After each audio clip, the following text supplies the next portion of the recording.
안녕하십니까 시청자 여러분, 해주부TV입니다. 오늘은 호주 부동산 전망과 심각한 인플레이션으로 인한 금리 인상 전망에 대해서 말씀드리도록 하겠습니다. 최근에 이 호주 부동산 경매 시장이 굉장히 좋다라고 얘기를 하고 있습니다. 그럼에도 불구하고 전년 대비해서는 그게 아직까지는 회복이 되지 못한 그런 모습을 보여주고 있습니다. 그 대신 좀 긍정적인 점은 이전 분기 대비해서는 조금 더 경매가 잘 됐다, 매물들이 잘 팔렸다, 이런 얘기들을 하고 있더라고요. 그래서 어떤 사람이 주장하는 게 부동산 인플루언서라고 해요. 톰 파노스 씨께서 우리는 부동산 시장의 바닥에 매우 가깝다라고 선언하셨다라고 합니다. 그런데 저의 개인적인 의견은 그렇지 않다라고 생각을 합니다. 물론 이분의 의견이 맞을 수도 있겠죠. 맞을 수도 있겠는데, 이분이 이런 경매가 잘 통과가 되고 부동산 시장이 좀 개선된다라는 그런 이유로 이미 부동산 시장이 저점에 도달했다라고 주장을 하는 것은 여러 가지 면에서 문제가 있다라고 저는 생각하고 있고요. 그 이유는 아직까지 예상했던 만큼의 조정이 오지 않았습니다. 왜냐면은 저의 개인적인 기준에 의하면은 마이너스 15%에서 20%까지는 부동산 가격이 하락할 것으로 저는 예측을 하고 있거든요. 그 이유는 금리 때문에 그렇게 하락을 할 수 있다라고 이렇게 생각을 하고 있었는데, 이 사람이 얘기를 하는 것으로 의해서는 금리 인상 속도와 규모가 증가하고 있어서 금리 인상에 따른 차입 능력은 감소하고 부동산 제한은 감소를 해서, 그래서 부동산 저점이다 얘기를 하는 게 지금 앞뒤 아무것도 생각 안 하고 얘기한 거죠. 차입 능력 감소가 뭔지 알고 하는 이야기인지 잘 모르겠어요. 차입 능력 감소라고 하는 것은 모기지 금리가 올라갔을 때 은행에서 돈을 빌릴 수 있는 능력이 떨어진다라는 겁니다. 그러면 돈을 못 빌리니까 부동산을 살 수가 없는 거예요. 그런데 거기에다 대고 그렇기 때문에 지금 저점이다 이렇게 얘기를 하는 거는 굉장히 잘못된 주장이라고 생각하고 있습니다. 그들은 이미 마이너스 15%에서 마이너스 20%의 조정이 거쳐갔다 이렇게 주장을 하는 것이지만 아직은 아니다. 그래프를 보시게 된다면은 지역별 하락을 나타낸 그래프입니다. 2022년도 9월달 기준으로 해서 브리즈번은 마이너스 2% 하락했고요. 그 다음에 시드니는 6% 하락했습니다. 시드니가 굉장히 많이 하락했죠. 근데 이 부동산 가격 하락의 시작이 어디서부터냐?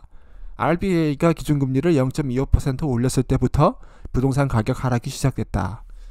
그래서 모든 도시들이 쭉쭉 하락하고 있는데 아직은 마이너스 15%까지 하락하지 않았기 때문에, 그렇기 때문에 아직은 저점이 아니다. 우리는 저점을 기다려야 된다. 저점을 왜 기다리냐고 이렇게 물어보시면은 할 말이 없죠. 근데 내가 조금이라도 몇 푼이라도 더 아껴서 부동산을 사고 싶다, 부동산 가격이 좀 조정이 됐을 때 좀 사고 싶은 사람이 있다라면은 저점을 잡을 수 있다라면은 그만큼 좋은 게 없는 겁니다. 그런데 관건이 있습니다. 뭐냐면은 호주 중앙은행에서 RBA라는 곳이죠. RBA에서 금리를 얼마만큼 정할 것인가에 따라서 그 저점이 결정이 된다라는 것이죠. 그런데 그러면 그 RBA는 무엇에 가장 큰 영향을 받냐에 대해서 말씀을 드리자면은 CPI라는 인플레이션 지수에 굉장히 많이 영향을 받습니다. 그런데 이번 인플레이션 지수 결과가 나왔는데 6월 22일 날 나온 데이터입니다. 6.1%의 CPI 증가세가 기록되었다. 이전 대비해서도 더 높은 인플레이션이 기록되면서 지금 위기인 거예요. 호주 경제가 위기 상황에 있습니다. 이 인플레이션을 컨트롤하지 못하면은 정말 수많은 기업들이 어려움을 볼 수가 있고요. 그 다음에 경제가 박살날 수가 있습니다. 그래서 RBA는 인플레이션을 컨트롤하기 위해서 기존에 가지고 있는 금리를 더 올릴 것이라고 저는 예측을 하고 있습니다. 인플레이션에 가장 기여가 컸던 것들에 대해서 설명드리자면은 하우징이 굉장히 많이 인플레이션에 기여를 했어요. 이런 거는 글로벌 경제에 의해서 자재를 가져오기가 힘들었고요. 그 다음에 집을 지을 수 있는 빌더가 별로 없었습니다. 그래서 자재값과 인건비 둘 다 폭등을 하게 되면서 하우징 가격이 2.5%나 올라갔고요. 그 다음에 옷하고 신발이 또 3.5%나 올라갔고요. 그 다음에 국제유가가 급등을 하면서 이제 트랜스포트라고 해서 운송이죠. 자동차로 운송을 하든지 승객을 실어 나르든지 2.3%의 증가세를 기록하면서 엄청난 인플레가 계속되고 있다. 이런 부분은 뭐 국가적 경제의 문제가 아니라 국제 경제의 문제죠. 이런 부분을 호주가 그냥 금리만 끌어올린다라고 해서 100% 해결은 할 수 없겠지만은 그래도 금리를 올리는 것이 이런 인플레 진정에 도움이 되어 왔다는 것은 사실이고, 그렇기 때문에 추가적으로 금리를 올릴 수 있다는 것을 우리는 예측을 해야 됩니다. 거기다가 현재 방금 말씀드렸던 건설 비용의 증가가 6월 22일 기준 데이터로 봤을 때 뭐 그냥 로켓처럼 치솟아 버렸습니다. 그래서 이게 지금 안정될 기미가 없는 거죠. 안정될 기미가 없는 거고, 이것을 어떻게 해야 되나,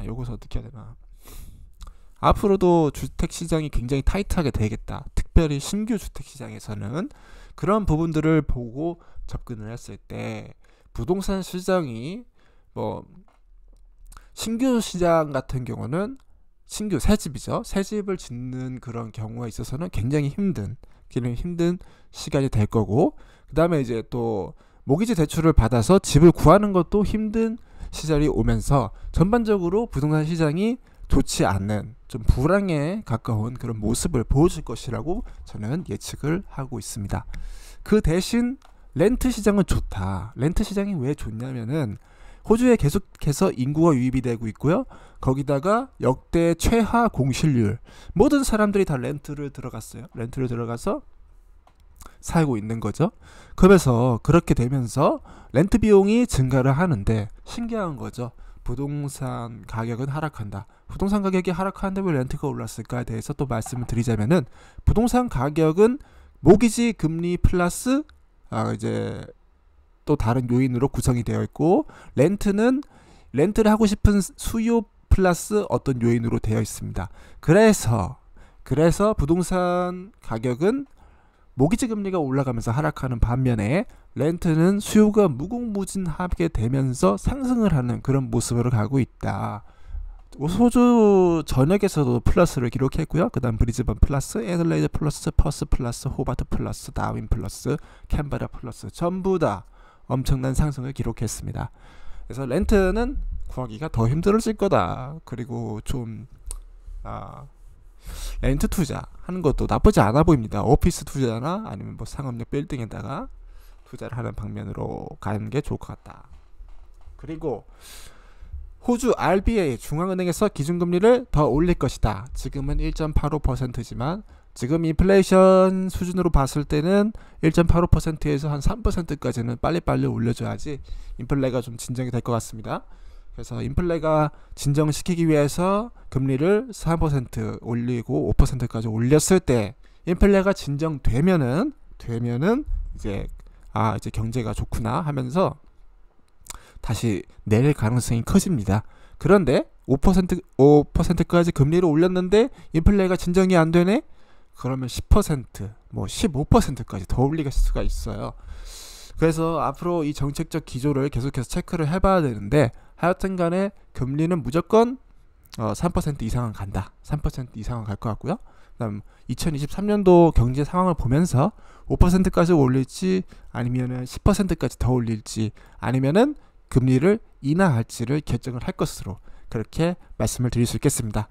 그래서 오늘 총 정리를 드리자면은 호주 부동산 시장 전망은 아직 저점이 아니다. 추가적으로 하락을 더 할 수 있다. 그 이유는 모기지 금리와 부동산 가격이 연동이 되어 있기 때문이다. 그리고 모기지 금리는 금리가 올라갔을 때 더 올라갈 것이고, 지금 인플레이션이 너무 심하기 때문에 호주 중앙은행에서는 더 금리를 상승시킬 게 뻔한 일이기 때문에 그래서 호주 부동산 가격이 더 하락할 가능성이 크다라고 저는 보고 있고요. 그 다음에 또 이제 렌트 시장은 오히려 더 좋아질 가능성이 있다. 왜냐하면은 렌트 공실률이 아직도 최저이고 더 많은 사람들이 유입이 될 수 있기 때문입니다. 이상 해주부 TV였고요. 시청해주셔서 감사합니다.